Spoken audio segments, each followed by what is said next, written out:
Hello friends, good morning. स्वागत है आपको अपने यूट्यूब चैनल पर। हमने पिछले वीडियो में देखा था साइंस का सिलेबस। आज साइंस में हम लोग केमिस्ट्री से शुरू करते हैं। केमिस्ट्री का एक चैप्टर से। आपका केमिस्ट्री के एक चैप्टर का नाम है, पहला चैप्टर का नाम रासायनिक अभिक्रियाएं एवं समीकरण। तो आपको पहले पढ़ना है रासायनिक अभिक्रिया के बारे में। तो देखिए लिखा हुआ है कि रासायनिक अभिक्रिया किसे कहते हैं। तो रासायनिक अभिक्रिया किसको कहते हैं से देखिए, जब कोई पदार्थ अकेले अथवा किसी दूसरे पदार्थ के साथ क्रिया करके एक या एक से अधिक भिन्न गुण धर्म वाले पदार्थों का निर्माण करते हैं, उसे रासायनिक अभिक्रिया कहलाते हैं। मान लेते हैं कि जैसे कि कोई भी पदार्थ अकेले अथवा किसी अन्य पदार्थ के साथ अभिक्रिया करेगा ना, तब भिन्न गुणधर्म वाले, मतलब एक से ज़्यादा भिन्न गुणधर्म, मतलब बहुत तरह उसका गुण होगा, उसको पदार्थ का निर्माण करेगा, उसको कहेंगे रासायनिक अभिक्रिया।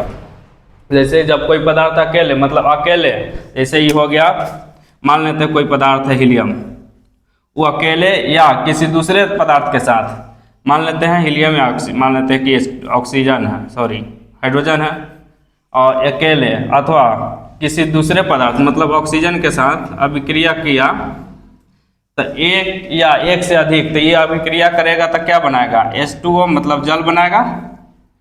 क्या बनाएगा? जल बनाएगा। भिन्न गुणधर्म वाले पदार्थ का निर्माण करेगा, उसको कहेंगे रासायनिक अभिक्रिया। अब देखिए रासायनिक अभिक्रिया की विशेषताएं। रासायनिक अभिक्रिया के 5 गो विशेषता होता है। क्या गो? 5 गो। पहला होता है आपका अवस्था में परिवर्तन, दूसरा का होता है रंग एवं गंध में परिवर्तन, उसके बाद होता है अवक्षेप का बनना, उसके बाद गैस का निकलना, और अंतिम होता है आपका ताप में परिवर्तन। रासायनिक अभिक्रिया की कितना विशेषता होती है? तो 5 गो होता है। कौन कौन होता है? तो पहला होता है अवस्था में परिवर्तन, दूसरा होता है रंग एवं गंध में परिवर्तन, उसके बाद आपका होता है अवक्षेप का बनना, दूसरा होता है गैस का निकलना, और लास्ट होता है आपका ताप में परिवर्तन। इसके बाद आपको पढ़ना है अभिकारक।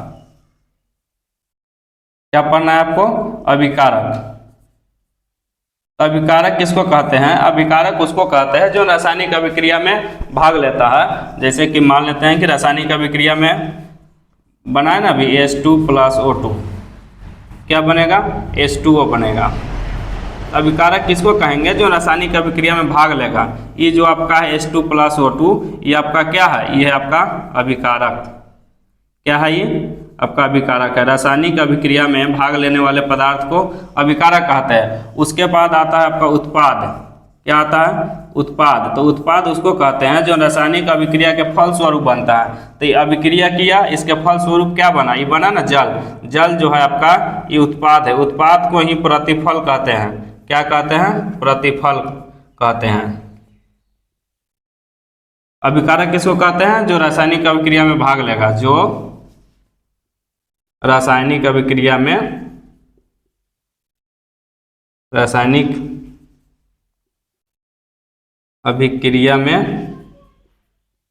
भाग ले, उसको कहेंगे अभिकारक। जैसे में आपका H2 + O2 है अभिकारक। और उत्पाद किसको कहेंगे? कि रासायनिक अभिक्रिया के फल स्वरूप बने पदार्थ को आपको क्या कहेंगे? उत्पाद कहेंगे। रासायनिक अभिक्रिया के फल स्वरूप बने पदार्थ, जब अभिक्रिया करेगा जौन पदार्थ बनेगा उसको कहेंगे उत्पाद, और जौन पदार्थ भाग लेगा उसको कहेंगे अभिकारक। चलिए अब आपको पढ़ना है रासायनिक अभिक्रिया के प्रकार। तो रासायनिक अभिक्रिया के प्रकार आपको होता है 11 प्रकार के होता है रासायनिक अभिक्रिया। पहला होता है आपका संयोजन अभिक्रिया, उसके बाद आपको होता है वियोजन या अपघटन अभिक्रिया। दोनों मतलब इसका वियोजन भी कोई कोई किताब में लिखा आता है, कोई कोई किताब में अपघटन भी लिखा आता है। तो ये दूसरा का आपका प्रकार हो गया वियोजन या अपघटन अभिक्रिया। तीसरा का आपका है विस्थापन या एकल विस्थापन अभिक्रिया। उसके बाद आपका पढ़ना है द्वि विस्थापन या उभय विस्थापन। दोनों है एक ही हैं, मतलब अलग अलग नाम है। कोई कोई किताब में द्वि विस्थापन या उभय विस्थापन लिखा आता है। उसके बाद आपको पढ़ना है ऊष्माशोषी अभिक्रिया। उसके बाद आपको पढ़ना है ऊष्माक्षेपी अभिक्रिया। उसके बाद आपको अवक्षेपण अभिक्रिया। उसके बाद उपचयन या ऑक्सीकरण अभिक्रिया। उसके बाद अपचयन या अनॉक्सी अभिक्रिया। उसके बाद आपको पढ़ना रेडॉक्स अभिक्रिया, उसके बाद आपको उदासीनीकरण अभिक्रिया। रासायनिक अभिक्रिया के कितने प्रकार होते हैं? तो 10 प्रकार होते हैं। कौन कौन से होते हैं?